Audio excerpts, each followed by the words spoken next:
jealous of someone, Heather announced. It was Saturday night and we were all lying in my bed, our elbows pressed up against one another. It was cramped on the single mattress. Heather had brought Kim along without warning me, and squishing four bodies onto the limited space was difficult. I had just finished telling them about the tour of the ranch Cole gave me yesterday, something I promised to divulge only after we finished our art project. Kim was surprisingly helpful. She knew exactly how to rein in her friends and refocus their attention when they got distracted.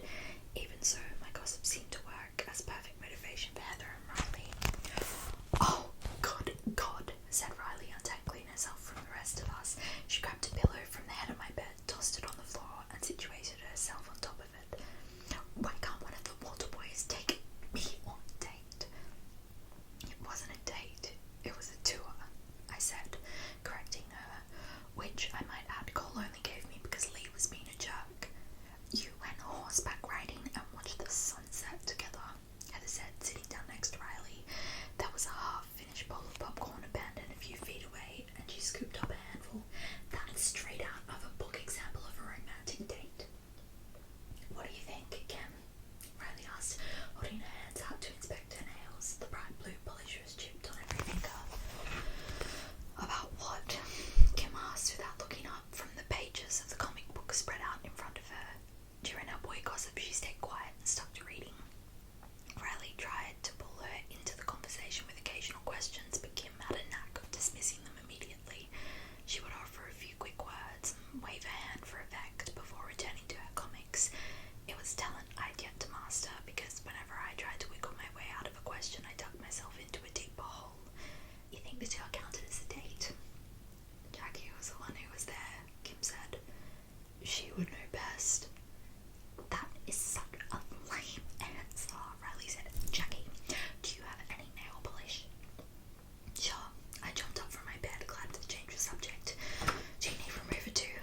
And some cotton balls?" I opened my closet, looking for the heavy box that I knew was inside. "Whoa," Heather said as I pulled back the door. "What's with the rainbow?" She was referring to the fact that all my clothes were hung colour coordinated from shades of red on one end to purples on the other. My cheeks got warm. "Just a habit," I said, locating the nail polish. After sliding the box out with some difficulty, I dumped it next to Riley, making the bottles inside rattle together. Everyone was silent as I looked down at the huge cardboard moving box that was filled to the top with every colour imaginable. Eyes big, Riley looked up at me. "Is that all?" she asked sarcastically, air puffing out of her mouth in disbelief. "For real," Heather added, sliding next to Riley so she could get a better look. She dug her hand into the box and plucked out a bright red. "Planning on dropping out of school and starting your own salon?" I shook my head. They weren't mine. Lucy had been obsessed with painting her nails the way Heather was obsessed with the Walter boys. She put on a new colour every day to match whatever outfit she was wearing. Her collection of polish was always scattered about the house, stuffed in drawers and cabinets or whatever space she could find. It got to the point that my mum had to set up a vanity in Lucy's room specifically so she would have a space to do her nails.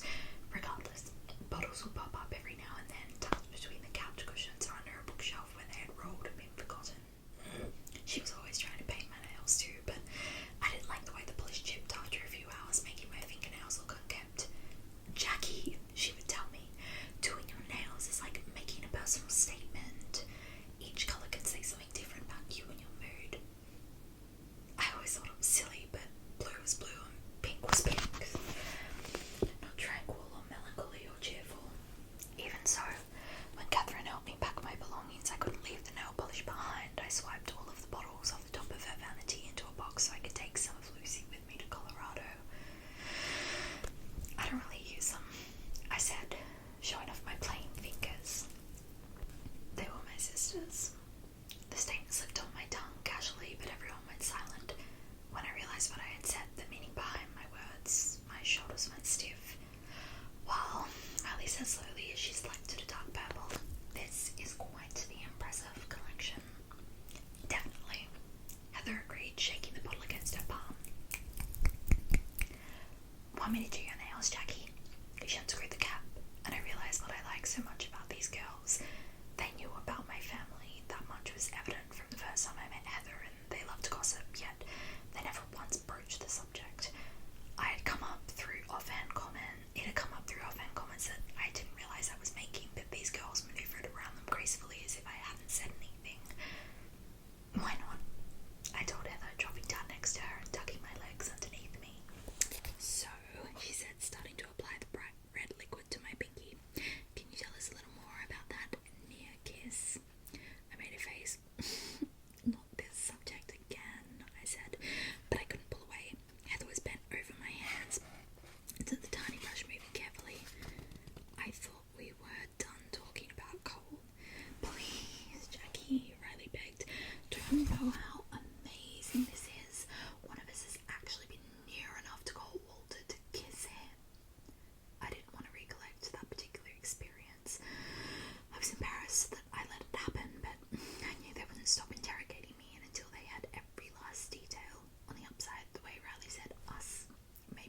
supposed to rate a feeling like that? We're waiting, Riley said. I guess a 5, I said, hoping that wasn't creepy high. Only, Heather said, looking disappointed. I would have thrown myself at him. At that moment, my bedroom door slammed open. Jackie wants to kiss Cole, Benny shouted at the top of his lungs. My heart stopped when I saw him. How long had he been listening? Alarmed, I shot to my feet. That's not true, Benny, I said slowly. Why would I want icky boy germs? There was no way he was leaving my room shouting something like that. If Cole heard him, Jackie and Cole, Z-N-G, K-I-S-S-I-N-G. He sang louder and louder, his voice cracking at the end. Benny, Walter, I said sternly, if you don't stop this instant. I lost my words mid-sentence when I noticed what was on his head. Oh my god, is that my bra? I tried to snatch it back, but Benny was faster, darting away like a meow. He leaped onto my bed as I was jumping up and down. I got your booby holder, he taunted me. Kim, who was still curled up on my comforter trying to read, glared up at him. Hey kid, she said sternly and forcefully, you're going to wreck my comic. Benny stopped jumping, his eyes huge. Is that the newest Dr. Cyrus Cyclops? He asked, sticking his face next to her so he could get a better look. It is, Kim said. With Benny distracted, Bradley was able to pluck my bra off his head. She handed it to me and I recognised it immediately as the one that went missing from the bathroom while I was showering. Someone had drawn nipples on each cup with a marker. Can I read it with you? Benny asked, and then he added, please. How about this? Kim said. If you promise to leave us alone and not repeat any of the conversation you heard, I'll give it to you. Like, to keep? He asked, and Kim nodded her head. Wow! Cross my heart, hope to die, he said instantly. Benny held out his hand, but Kim didn't hand it over right away. She gave him a look, one of those piercing stares that said, don't mess with me. Only when Benny swallowed, clearly nervous, did she relinquish her comic. He sat on my bed for a moment, holding it in his hand as he gazed down in amazement. Then he bolted from the room, as if Kim might snatch her back. Nice one, Kim, Heather said, shutting the door behind him. She shrugged and stretched out. I try. Thanks a bunch. I let out the breath that I'd been holding since Benny appeared. That could have been disastrous. We all looked at each other for a minute before bursting out laughing. I had a fun night last night, Riley told me, zipping up the sleeping bag she'd slept in. Yeah, me too, I said as I grabbed my own bag to roll up.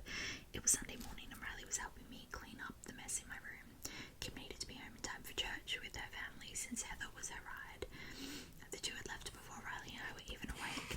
We stayed up most of the night talking about all sorts of things, like how Kim was too obsessed with her online gaming, a problem Heather thought could be solved with a boyfriend, and how Riley thought the new American history teacher was cute in a scholarly Harvard professor sort of way. But most of all, we talked about Cole and the Walters. I spent the whole night constantly trying to change the subject, but it was as if Riley and Heather's brains were hardwired to think about Cole every half hour. It wouldn't have been so awful if they hadn't kept insisting that I liked him and vice versa. It was really cool of Mrs. Walter to let us stay over, Riley added as she shook the blanket out, holding it by two end the corners. A few stray pieces of popcorn were launched into the air, but she ignored them and started to fold up the flannel fabric. Yeah, Catherine's been awesome to me. I moved on to cleaning up the nail polish. Heather had dumped the entire box over in search of the perfect pink. You know, you're pretty awesome too, she said. After setting the newly folded blanket on my bed, she dropped onto the floor next to me and helped me with the bottles. Most people can't put up with hypothermia. We're like, intense, I offered. That's a nice way of putting it. But yeah, I shrugged. Back home I have this friend Sammy who reminds me of you both. The girls my old school think she's weird, but she's just super passionate, you know, the kind of person who comes off as crazy because she cares too much. Riley grinned. It sounds like we get along. Totally. A minute passed as we finished packing up the nail polish. When all the different colours were off the floor, Riley sat back on her heels and tucked a strand of bright red hair behind her ear. I was about to pick up the cardboard box and put it back in the closet, but she looked at me then, a strange half-happy, half-sad expression on her face. So, she asked slowly, are you settling in okay?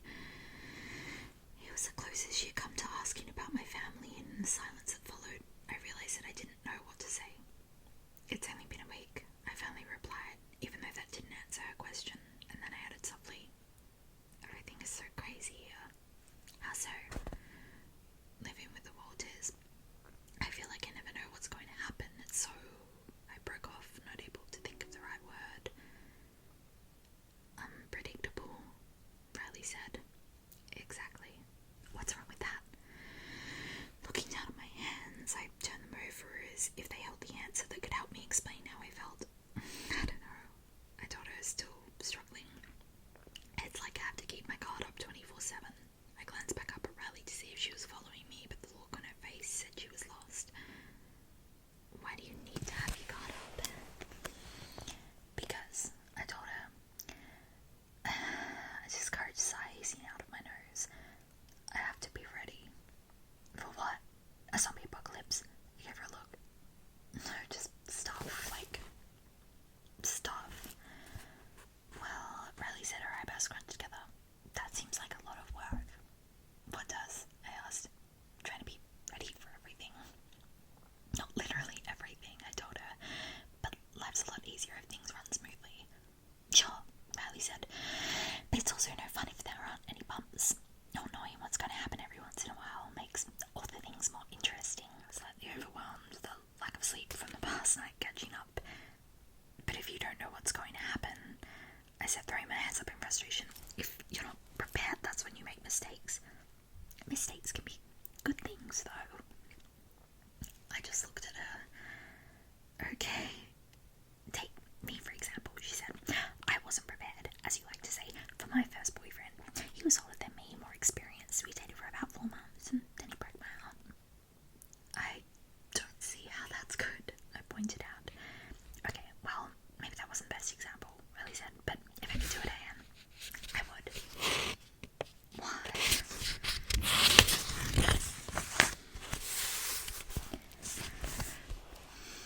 Because he was my first love. Those first 4 months, as quick as they were a whirlwind of bliss. Sometimes you have to let your heart take the lead. But if I can prepare for things, Riley laughed. You can't prepare for love. It's not like taking a driver's test or the SATs. It's a gift. One that can happen at any moment. How did we even get on this subject? I asked. I thought we were talking about my move. We're talking about it because you're afraid to take a chance. On what? Just stuff, she said, echoing my words. Life stuff. But there was a tiny crack of a smile on her face, and I knew she was hinting at something more. Riley, I said, frowning at her. What? She asked, shrugging in fading innocence. All I'm saying is that you're too busy worrying about the future. Sometimes you just gotta feel. Riley's mother picked her up after breakfast. I stood on the front porch and waved until their car disappeared at the end of the drive, but instead of going back inside, I took the wooden steps down onto the front lawn. The fresh spring air was refreshing, so I followed a gravel path that was wrapped around the side of the house into the backyard. I was heading in the direction of the Treehouse, a place I'd wanted to check out ever since Cole pointed it out during the tour of the ranch. As I neared the oak tree, I realized just how tall it was and how far the branches stretched out in every direction. A canopy of green above me created a pool of shade from the sun. I took the time to count the number of wooden planks nailed into the trunk. There were 12 in all. The house itself looked neglected, and I wondered when one of the older boys had used it last. Probably not for a long time. I thought it would be the perfect place to hide out. Placing my hands on the wooden step above my head, I started to climb carefully, not wanting to get a splinter. When I reached the top, I pushed open the trapdoor in the floor, and its hinges screeched. Jack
pose to get a better look at me.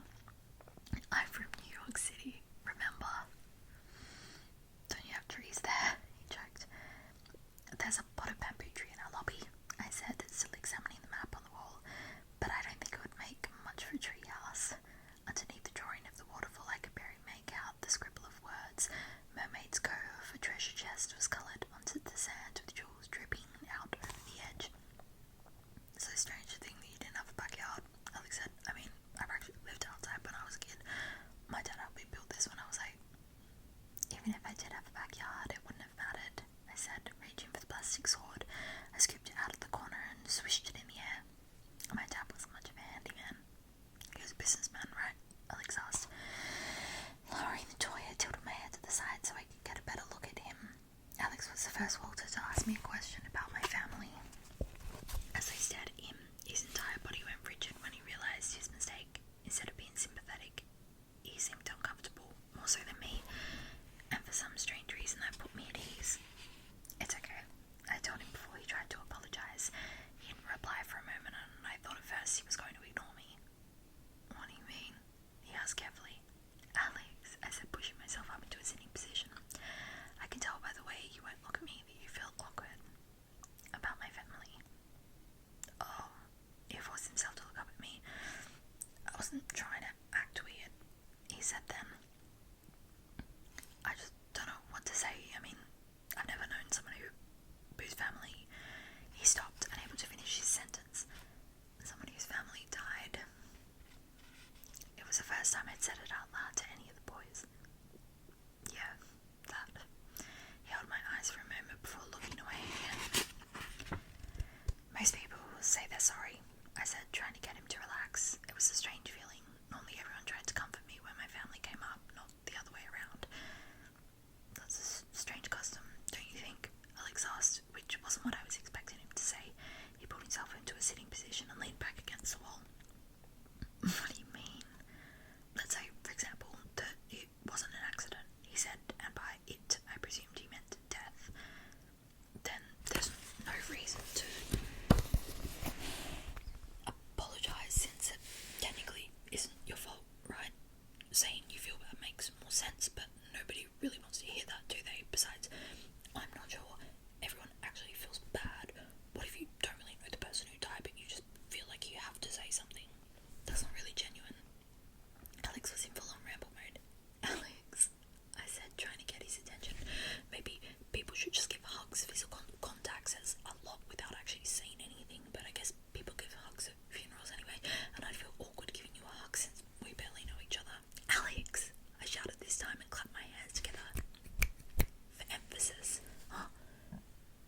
He said, shaking his head. When he noticed me staring at him, he blushed. Sorry, I tend to talk when I'm nervous. I can see that, I said, a small grin curling on my lips. It was honestly the worst condolence someone had ever given me, and yet somehow it worked. Thanks. When he saw that I wasn't upset, he smiled back. No problem. I turned serious again. You want to know the worst thing? I asked, but I didn't wait for him to respond. When people treat me differently, like I'm going to break or something. For a second there, I was afraid you were going to get all weird on me. I'm sorry, Jackie, he said then, since there was nothing more he could say. Yeah, I mumbled, more to myself than to him. Me too. We were quiet for a while, both lost in thought, until I finally worked up the courage to speak again. So what are you doing up here? This question seemed to make Alex more uncomfortable than talking about my family, and I felt him tense up again, his hands pulling into fists at his side. When I looked at him, I realised that something was wrong. There were dark purple marks on Alex's eyes like he hadn't slept all weekend. Hey, I asked, what's wrong? His gaze flickered to the left, and when I followed him with my eyes, I spotted something discarded on the floor, a piece of paper of something. Alex didn't move, so I slowly reached for it, watching him the whole time to make sure I was okay, but he didn't indicate that I should stop. When I picked it up, I realised that it was a folded up photograph, and I carefully smoothed out the crease. I recognised the people in it immediately. There was Alex grinning at the camera, his arm wrapped around a girl with blonde ringlets. The girl from Eleanor name's Mary Black, Alex said without waiting for me to ask. She's my ex-girlfriend. We broke up 3 weeks ago. I take it you miss her. I know it was a lame thing to say. Of course he missed her, but I didn't know how to properly comfort him.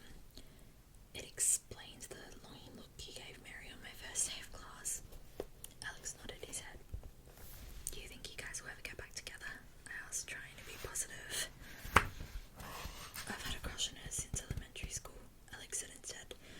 The first time I saw her was in 3rd grade, and I remember holding my breath as she walked by me on the playground. She was wearing this little pink jumper and her hair was hanging down, her back in 2 braids. She couldn't have cared less that all the boys stopped playing kickball just to watch her skip rope with her friends.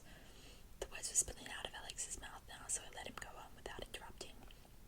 I'll be the first to admit after that day, I think I was in love, but I never did anything about it. Mary was the type of girl that seemed so unobtainable, and I knew I didn't stand a chance. I dated a few girls in junior high, nothing serious, and then at the beginning of this year, she just sat next to me in English. On the first day of class, she just popped down next to me and started talking to me like we were good friends, like I hadn't been crushing on her since forever. After a few weeks, I worked up the courage to ask her to homecoming, and then we started dating. So what happened? She told me out of the blue for a different guy. Ouch. Did you at least find out who it was so that you could get a good punch in? I was only trying to lighten the mood, but I saw anger flash in his eyes. I would have, but you wouldn't tell me, Alex said. So then imagine my surprise when I came home and see her sitting on the couch watching a movie with Cole. I gasped. She broke up with you to date your brother. Alex laughed, but it wasn't a nice one. Cole doesn't date, he said, repeating the same fact that I had already heard multiple times. For some reason, she thought she could change him. But I know Cole better than that. She called me Friday night and told me she's sorry and she wants to get back together. What did you say? That I wouldn't be her consolation prize? He spat. Alex, I don't know what to say. I said uncomfortably. Obviously something was going on between Alex and Cole, and I didn't want to get in the middle of it. Why are you even telling me all this? A long time passed before Alex said anything, and at first I thought he wasn't going to give me an answer. Look, I know about your family, and now I've told you my secret, so we're even. I know your package. You know mine. We can just be normal. He paused there, as if he needed a moment to collect himself. I should get going, he said, picking himself up and moving forward to the trapdoor. I'll see you later, okay?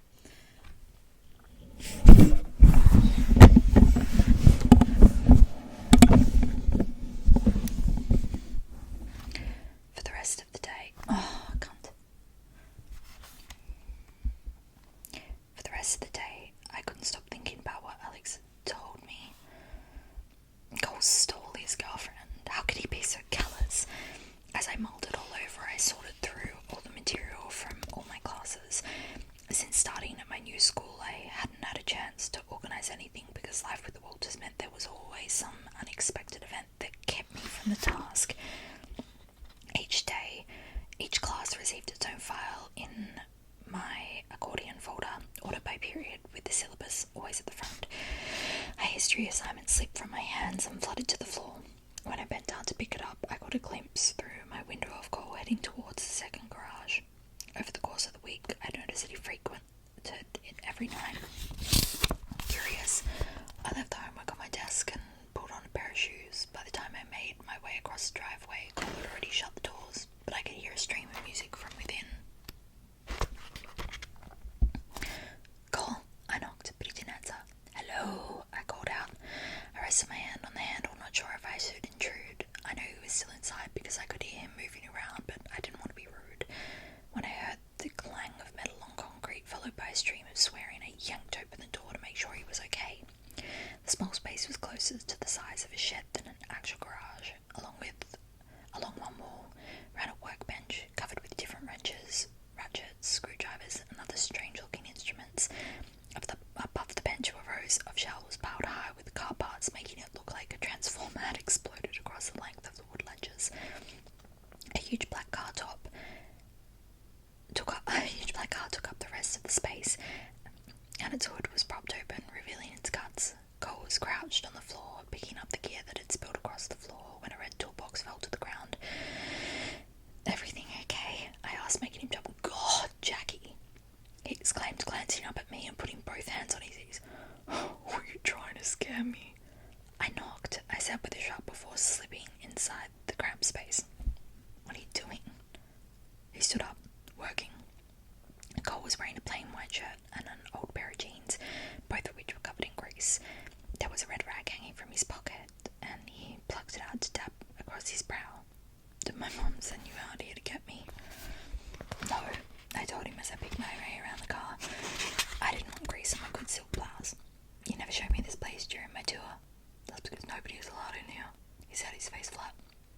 It's my space." "Oh," I said, taken aback by how curt he was being. "Sorry, I didn't know. I guess I'll leave now." Cole sighed. "Oh, it's okay. I didn't mean to snap, but Alex made a dick to me today and I took it out on you."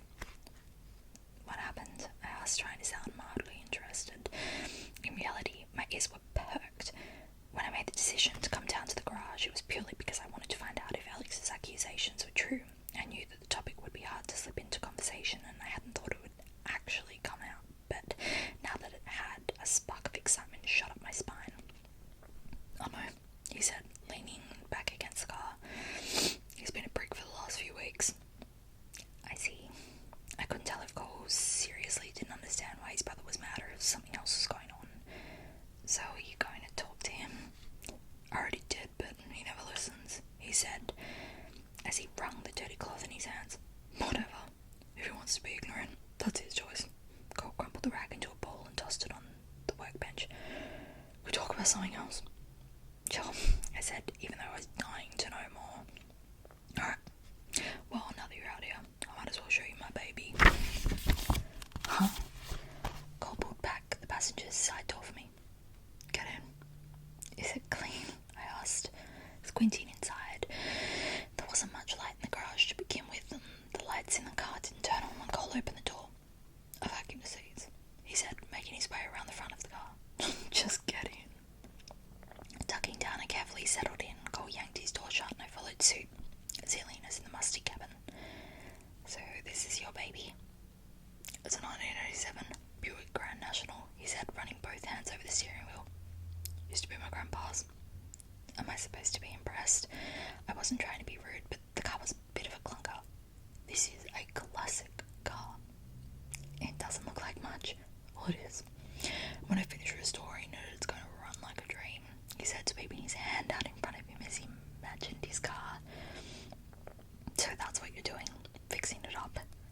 "I'm trying to, but it's expensive," Cole said, his hand dropping back to his side. "That's why I work at Tony's. He pays me with the parts I need." "When did you learn to fix cars?" I didn't mean to grill him, but this was the first conversation I'd had with Cole where he actually seemed passionate about something. "I've taken a lot of shop classes in school, but it's always just come naturally to me," Cole explained. "How long have you been working on it?" "On and off since the start of high school." He paused and then added, "But I've really made it a priority since last year." Cole pressed his lips together and his eyes turned dark Colbert as he stared out the windshield. I took that as a sign not to push any further. "Cool," I said instead. He was obviously thinking about something because he shook his thoughts away. "I'm sorry, Jackie," he said. "I don't mean to kick you out, but I really want to take another crack at the engine before dinner." At first I didn't understand what he was saying, but then I realised he wanted me to leave. I must have said something wrong. "Oh, okay." I fumbled in the dark to find the handle, and as I did, my face turned red. When my fingers finally found the smooth metal, I yanked it open as quickly as I could and stepped out. "See you later," he said, but he wasn't even looking at me. His gaze was still focused out the window. "Yeah, bye." I hurried out of Cole's garage, but when I got to the front porch, I glanced back over my shoulder. It was hard to spot him in the shadows, but the mop of blonde hair gave him away. He was still sitting in the front seat. He hadn't moved at all. And that is chapter 7.